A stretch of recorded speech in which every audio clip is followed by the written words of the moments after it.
Bismillahirrahmanirrahim. Dear students, method for particular integral yp. किसी भी differential equation का particular integral yp मालूम करने का तरीक़ा।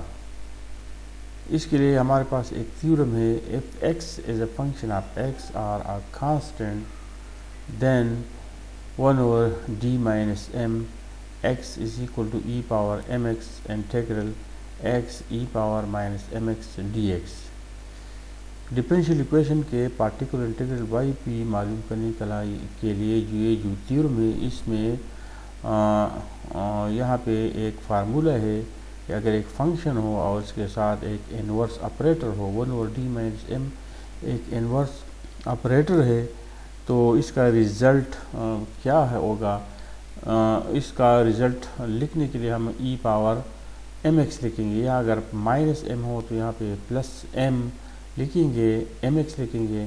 इंटीग्रल x, यहाँ जो फंक्शन है उसको यहाँ पे लिखेंगे, और यहाँ माइनस है तो यहाँ प्लस होगा और यहाँ पे माइनस होगा और साथ में ds होगा।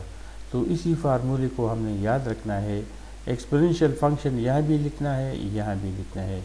यहाँ अगर माइनस हो तो यहाँ पे प्लस होगा, यहाँ पे माइनस होगा, और यहाँ जो भी फंक्शन हो वो साथ में यहाँ पे लिखा जाएगा।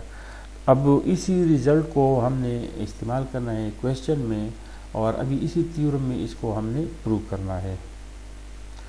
तो इसका जो प्रूफ है क्या है, लेट y, यहाँ जो लेफ़्ट साइड में जो रिज़ल्ट है इसको हम लेते हैं और y के बराबर करते हैं। Let y is equal to 1 over d minus m x।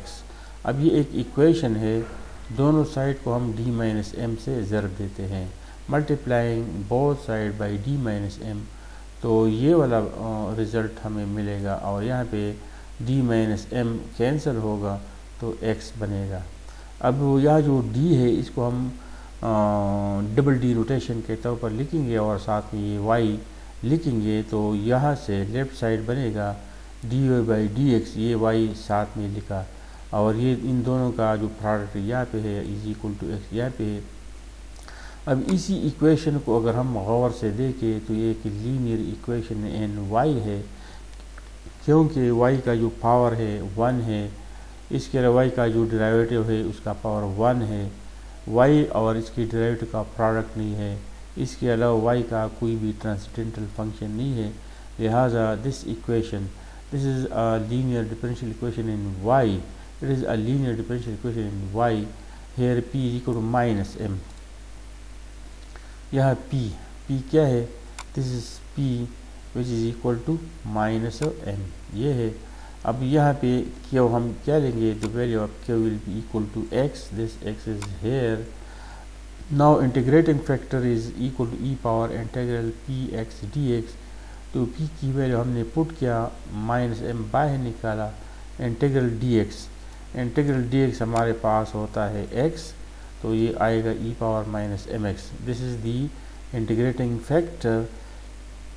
The solution is, किसी भी लीनियर डिफरेंशियल इक्वेशन का सोल्यूशन मालूम करने के लिए हम ये फार्मूला लेते हैं। अगर डिपेंडेंट वेरिएबल y हो तो हम y लेते हैं, साथ में इंटीग्रेटिंग फैक्टर लेते हैं, यहाँ पे q लेते हैं, इंटीग्रेटिंग फैक्टर से मल्टीप्लाई करते हैं, प्लस आर्बिट्री कांस्टेंट। अमूमन आमतौर पर हम इंटीग्रेशन के साथ आर्बिट्री कांस्टेंट लेते हैं, लेकिन यहाँ पे आर्बिट्री कांस्टेंट हम ओमिट करेंगे, ओमिट पार yp, क्योंकि हम yp मालूम कर रहे हैं तो इसको यहाँ पे इंटीग्रेटिंग आर्बिट्री कांस्टेंट हम नहीं लेंगे।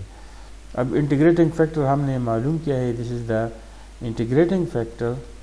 यहाँ जो वैल्यू है this is the integrating factor, तो इसी वैल्यू को यहाँ पे हमने पुट किया, दिस इज़ इंटीग्रेटिंग फैक्टर, यहाँ भी इंटीग्रेटिंग फैक्टर पुट किया।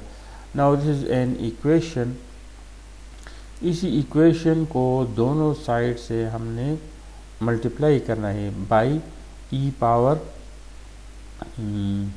या ये वाला यहाँ जो एक्सपोनेंशियल फंक्शन, अगर इसको हम नीचे ले आएंगे, यहाँ पे नीचे ले आएंगे तो ये बनेगा y divide by E power mx, y divide by E power mx। दोनों साइड को हम ई पावर mx से मल्टीप्लाई करेंगे तो यहाँ कैंसिल होगा और दूसरी साइड पे मल्टीप्लिकेशन नज़र आएगा। तो इसी इक्वेशन से हमें ये इक्वेशन मिला। अब y की जो वैल्यू है इसको हम वापस लिखते हैं। यहाँ जो y है इसकी वैल्यू ऊपर हमने सपोज किया है 1/d-m(x), और ये जो रिज़ल्ट है इसको हमने यहाँ पे दोबारा लिखा। तो yp मालूम करने के लिए जो फार्मूला थ्योरम में लिखा गया था उसको हमने प्रूव किया, और यहाँ जो इन्वर्स ऑपरेटर है साथ में इसके साथ फंक्शन है, तो इसी -m को हम यहाँ पे +m लिखेंगे e⁻mx, और इंटीग्रल लिखेंगे। यह अगर हमने प्लस लिखा तो यहाँ माइनस लिखेंगे, ये वाला फंक्शन साथ में लिखेंगे। तो हमने इसी फार्मूले को याद रखना है क्योंकि इसको हमने यूज़ करना है। This is the formula and we have to remember and use an problem. Minus है तो प्लस आ गया, फिर माइनस आ गया, और ये फंक्शन यहाँ पे है। अब यहाँ अगर करलरी में अगर यहाँ प्लस हो साथ में ये फंक्शन हो और ये एक इन्वर्स ऑपरेटर है, तो +m को हम यहाँ पे -m लेंगे, साथ में x लिखेंगे, और यहाँ अगर माइनस है तो यहाँ प्लस लेंगे, और यहाँ जो फंक्शन इसको साथ में लिखेंगे। तो ये दोनों फार्मूले इक्विवेलेंट है, दोनों लिखने का तरीका एक जैसा है। द अबव थ्योरम, यहाँ जो थ्योरम का जो रिजल्ट था, the above theorem enable us to find yp = 1/f(d)x as follows. ये जो रिजल्ट है ये हमें किसी भी डिफरेंशियल इक्वेशन का yp मालूम करने के लिए ये हमें हेल्प देता है, ये हमें मदद देता है। अब हम नीचे आते हैं। The above theorem enable us to find yp = 1/f(d)x as follows. अब हम देखते हैं कि किस तरह हम इसी रिजल्ट को यूज़ कर सकते हैं। Method 1, method of factors. वहाँ ऊपर जो हमने ये वाला रिज़ल्ट इसी वैल्यू को yp मालूम करने के लिए हमने इसी रिज़ल्ट को यूज़ करना है, और 1/f(d) इन्वर्स ऑपरेटर है और साथ में एक फंक्शन है। तो 1/f(dx) ये थ्योरम में जो रिज़ल्ट हमने प्रूव किया ये वही रिज़ल्ट है, और इसकी वैल्यू जब हम मालूम करेंगे तो ये yp होगा। Method of factors, general rule, yp = 1/f(dx). Late us we find factors of f(d). यहाँ जो पॉलिनोमियल ऑपरेटर है, इसी पॉलिनोमियल ऑपरेटर का अगर फैक्टराइजेशन हम कर ले, तो सपोज ये इसका फैक्टराइजेशन आ गया। अब इसी f(d) की जगह इसकी वैल्यू, इसकी फैक्टर हमने सब्सटीट्यूट किए। अब यहाँ देख ले, दीज आर दी फैक्टर्स।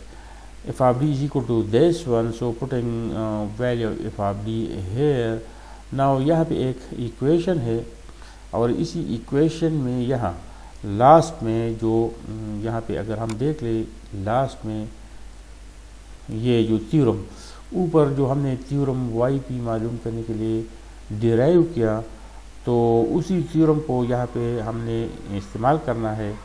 तो यहाँ -m है तो इसी माइनस को हम यहाँ पे +m लिखेंगे, और इंटीग्रेशन के अंदर इसी एक्सप्रेशन को माइनस में लेंगे, और यहाँ जो फंक्शन है इसको हम यहाँ पे लिखेंगे। तो इसी यहाँ पे जो फंक्शन है और उसके साथ जो इन्वर्स ऑपरेटर है, उसी थ्योरम की मदद से हमने इसकी वैल्यू लिखा। This is the value of the, ये हमने वैल्यू लिखा ये वाला। अब यहाँ जो फंक्शन है, यह एक फंक्शन आ गया और साथ में इन्वर्स ऑपरेटर है। अब इसी इन्वर्स ऑपरेटर को इसी पे यूज़ करना है, और इसी बात को हमने यहाँ पे लिखा है। देन इवेल्युएट 1/d-m n-1, ये वाला जो इन्वर्स ऑपरेटर यहाँ पे लिखा है, साथ में ये फंक्शन है। अब इसकी वैल्यू मालूम करना है। Then evaluate value of this function by using this inverse operator.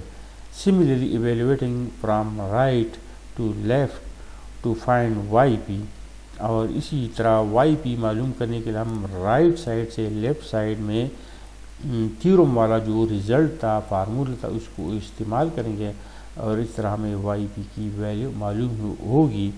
Similarly, evaluating from right to left to find yp, it is recommended to use when x is of the form tangent A X को tangent A X, secant A X को secant A x. अगर हमारे पास यहाँ जो function x है अगर ये इसी हालत में हो तो फिर इसी फार्मूले को, फैक्टराइजेशन वाले फार्मूले को और इसमें थ्योरम के यूज़ करने को हम रिकमेंड करेंगे। If this function x is of this form, then we have to write f of d in terms of factor, and then we have to use the theorem from right to left, and thus we will be able to find yp.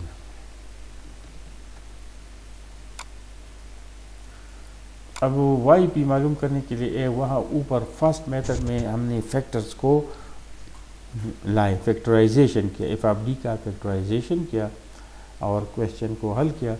अब वो alternate method ये है कि by partial fraction. दूसरा तरीका है partial fraction.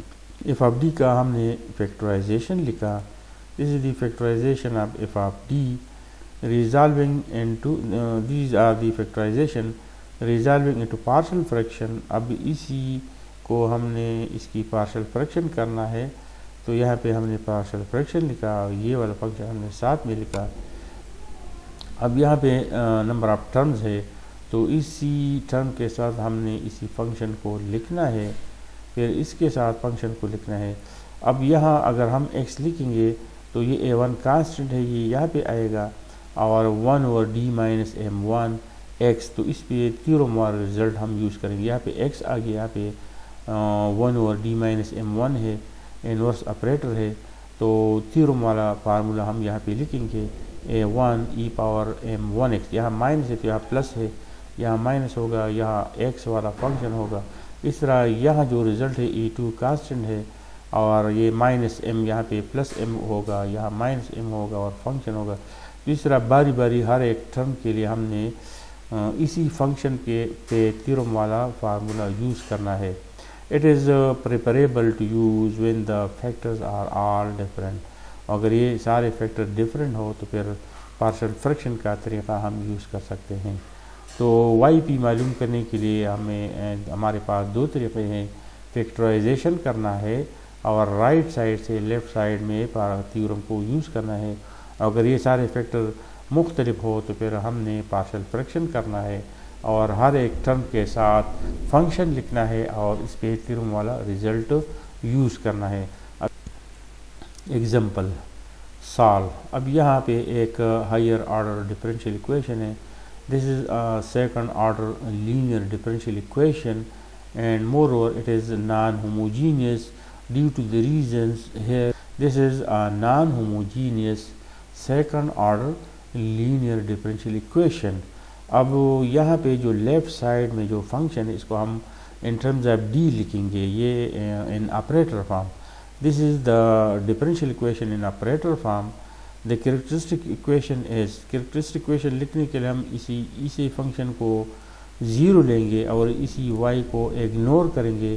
तो यहाँ पे जो फैक्टर है इसको हम लिखेंगे इक्वल टू ज़ीरो, तो ये ऑक्सिलरी इक्वेशन या कैरेक्टरिस्टिक इक्वेशन है।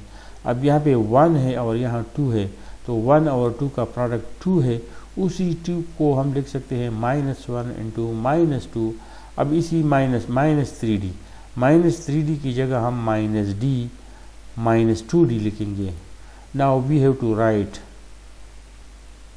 -3d equal to -d -2d, and then we have to take common and try to factorize the left side, so this will be the factorization. Now either the product of two factor is 0, so either first factor is 0 or second is 0, which will give d0 1 or 2, 1 and 2, these are the values. तो यहाँ पे जो complementary function हम लिखेंगे y c1 e power m1x plus c2 e power m2x, तो ये दोनों m1 और m2 है, यहाँ पे हमने पुट किए। अब यहाँ जो क्वेश्चन है इसी y को हम यहाँ पे yp लिखेंगे और इसी f ऑफ d को हम दूसरी साइड पे ले आएंगे। This is f of d, तो we will divide this equation by f of d, तो ये नीचे आएगा और इसकी जो फैक्टराइजेशन है उसको हमने यहाँ पे लिखा।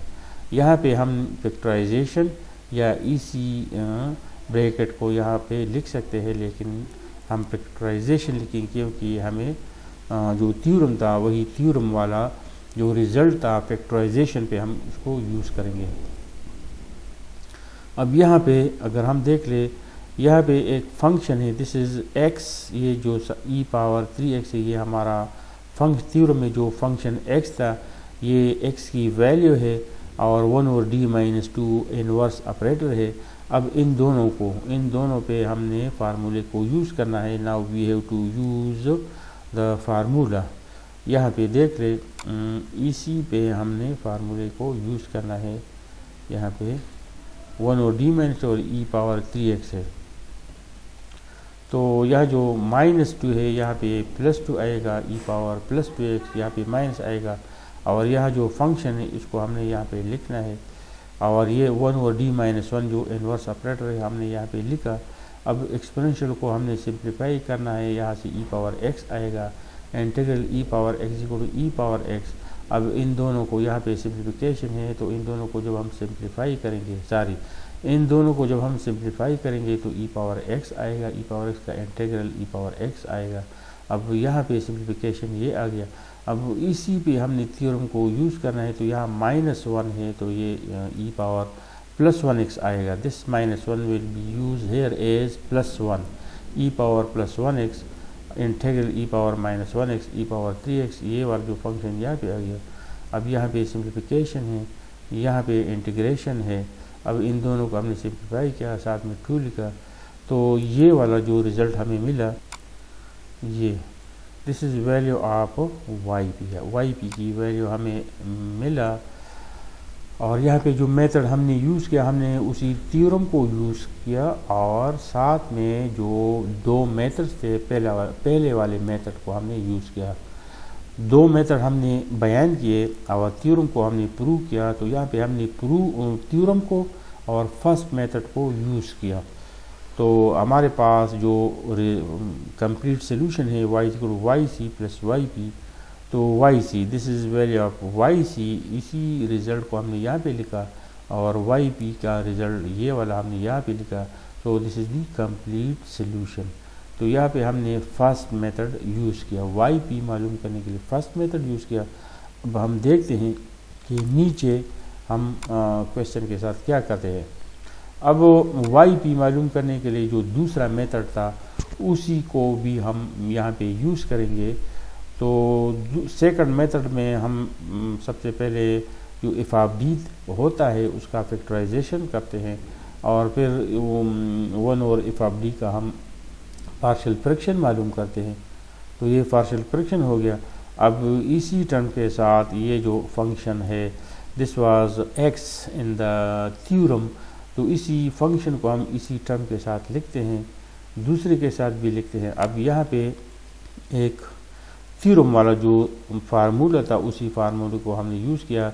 यहाँ पे -2 है तो यहाँ पे +2 आएगा, यहाँ पे -2 आएगा, यहाँ पे फंक्शन आएगा, ये वाला फंक्शन यहाँ पे आएगा। इसी तरह इसी फार्मूले को भी हमने यहाँ पे लिखना है, माइनस है तो प्लस आएगा, फिर यहाँ माइनस आएगा, यहाँ पे x आएगा। यहाँ पे सिंप्लीफिकेशन है, इस तरह ये भी सिंप्लीफिकेशन है। एक्सपोनेंशियल का इंटीग्रेशन यही है, यह भी इंटीग्रेशन ये वाला है। इन दोनों यहाँ पे सिंप्लीफिकेशन ये आ गया, यहाँ पे सिंप्लीफिकेशन ये आ गया, x और 2x को ऐड करेंगे। अब इन दोनों को सिंप्लीफाई करना, तो ये वाला हमारे पास रिज़ल्ट आ गया। ये जो रिज़ल्ट है ये हमने फर्स्ट मेथड से भी मालूम किया था और सेकंड मेथड से भी मालूम किया। अब इसी फार्मूले को हमने यूज़ किया है। To find the complete solution we have to put values in this equation. तो yc की वैल्यू हमने पहले मालूम किया था और yp की वैल्यू हमने दोनों मेथड से मालूम किया, और सेकंड मेथड से जो वैल्यू हमें मिला वो हमने यहाँ पे पुट किया, और इस तरह हमें कंप्लीट सोल्यूशन मिला। अब यहाँ पे एक और एग्जांपल है, सॉल्व। अब ये एक second order non homogeneous linear differential equation है। इसको हम इन टर्म ऑफ डी इस तरह लिखेंगे, और ऑक्सिलरी इक्वेशन यही, this is the auxiliary equation. अब इसी को हल करना है, तो ये आ गया, दोनों साइड स्क्वायर रूट लेना है। फिर यहाँ पे सिंप्लीफिकेशन करना है, तो यहाँ पे जो कॉम्प्लेक्स रूट्स आ गए, यहाँ पे अल्फ़ा की वैल्यू 0 है, तो यहाँ से हम वाई सी लिखेंगे, Y C equal to C1। यहाँ पे जो C1 हम एक कांस्टेंट यहाँ पे लिखेंगे, दूसरा कांस्टेंट यहाँ लिखेंगे, काज हमेशा लिखेंगे, साइन हमेशा लिखेंगे। यहाँ पे जो ए, यहाँ पे जो वैल्यू होता है बीटा की जो वैल्यू होता है वो यहाँ पे हम लिख रहे हैं और साथ में एक्स लिखते हैं। और ई पावर अल्फ़ा एक्स, यहाँ पे अल्फ़ा 0 है तो ई पावर अल्फ़ा एक्स बनेगा ई पावर 0x, ई पावर 0x इक्वल ई पावर 0, ई पावर 0 इक्वल 1। तो यहाँ पे ई पावर अल्फ़ा एक्स लिखने की ज़रूरत नहीं पड़ी। तो y c is equal to C1 cos a x plus C2 sine a x, और ये जो ए है this is value of beta. This is the complementary function. अब यहाँ से इसी y को हम यहाँ पे एज वाई पी लिखेंगे, इसी इफ ऑफ डी को हम डिवाइड करेंगे, this we will divide this equation by this f of D, तो ये आ गया। अब इसी का जो फैक्टराइजेशन है, इसका फैक्टराइजेशन हम इस तरह लिखेंगे। अब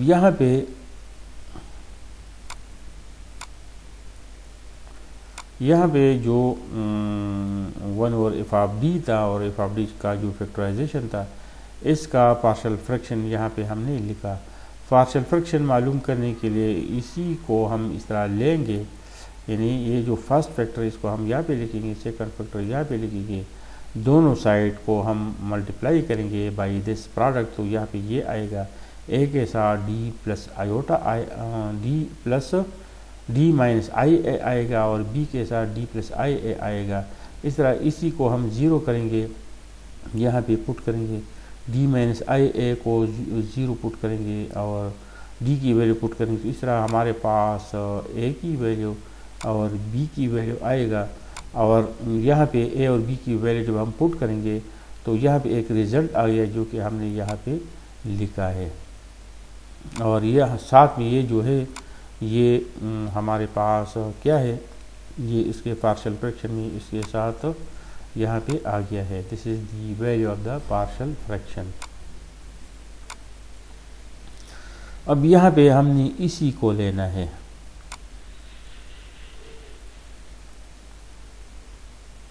इसी को लेना है, इसी और इन दोनों को लेना है, और इसको हम बाद में लेंगे। तो इन दोनों को टेक मार्क यहाँ पे हमने लिया और हमने फार्मूले को यूज़ किया। ये यूलर है तो इसी यूलर का जो फार्मूला है वो हमने लिखा। अब यहाँ पे सिंप्लीफिकेशन है, काज है, यहाँ भी काज है तो ये 1 आ गया, और ये साइन और काज यहाँ पे साथ में आ गया। अब यहाँ पे आयोटा है तो आयोटा हमने लिखा, यहाँ पे माइनस है, माइनस हमने अंदर लिखा, ए लिखा, नीचे भी ए लिखा। अब यहाँ पे जब हम इंटीग्रेशन करते हैं तो इंटीग्रल 1 dx x आता है, और नीचे यहाँ जो iota divide by A, iota divide by A हमने दोबारा लिखा, और खास का जो डेरिवेटिव है ऊपर हमें नज़र आ रहा है, दिस इज़ एफ डैश। तो लॉग डिनोमिनेटर वाला फार्मूला हमने यहाँ पे यूज़ किया, 1 का इंटीग्रेशन x आ गया, आयोटा डिवाइड बाई ए वापस लिखा, खास this is F and the above is F dash, तो लॉग डिनोमिनेटर। अब यहाँ पे माइनस, ये जो हमने टेक मार्क लगाए थे उसकी वैल्यू हमने मालूम किया। अब अगर हम आयोटा को रिप्लेस करेंगे माइनस आयोटा से, replace iota by minus iota. अब अगर इसी फार्मूले में हम यहाँ जो रिज़ल्ट है और यहाँ जो रिज़ल्ट है, अगर हम आयोटा को माइनस आयोटा से रिप्लेस करेंगे तो इसकी वैल्यू हमें मिलेगी, इसकी और इसकी वैल्यू हमें मिलेगी। सो replace iota bye minus iota. तो अब हम देखते हैं कि हमें क्या मिलता है। तो जब हमने रिप्लेस किया तो ये वाला रिज़ल्ट हमें इस तरह मिला। अब वाई पी यहाँ जो वैल्यू है इसी 1 और 2 ए आयोटा, इसको हम वापस लेंगे, और 1 और डी माइनस आयोटा ए सीकेंड एक्स का जो रिज़ल्ट था, और 1 और डी प्लस आयोटा ए सीकेंड एक्स का जो रिज़ल्ट था वो यहाँ पे सब्स्टिट्यूट हो गया। अब यहाँ पे ई पावर आयोटा ए एक्स है, ये वाला ये और इन दोनों को हमने लिखना है यहाँ पे, और 2 आयोटा, ये 2 आयोटा साथ में लिखना है। यहाँ पे हमारे पास ये भी x है, दिस इज़ x, तो इसी x को हमने यहाँ पे लिखा, और यहाँ जो a था वो उसको हमने यहाँ पे लिखा, और ये जो 2i है उसको हमने यहाँ पे लिखा। इसी तरह यहाँ पे जो log cos x ये भी है, और ये है, इन दोनों को हमने यहाँ पे कॉमन लिखा, और ये a और ये a स्क्वायर बनेगा। इसी तरह ये वाला a और ये वाला a स्क्वायर बनेगा, तो 1/a स्क्वायर कॉमन है, log cos x कॉमन है, तो इसको हमने कॉमन निकाला, बाकी जो रह गया उसको हमने यहाँ पे इस तरह लिखा। अब ये वाला जो रिज़ल्ट है ये हमारे पास है sin ax, ये वाला जो रिज़ल्ट है ये हमारे पास है cos ax, तो ये हमारे पास yp की वैल्यू मिला, और y प्लस yp हमारे पास कंप्लीट सोल्यूशन हमें देता है। तो yc की वैल्यू हमने पहले मालूम किया था, yp की वैल्यू हमने यहाँ पे मालूम किया। So this is the general solution. Thank you.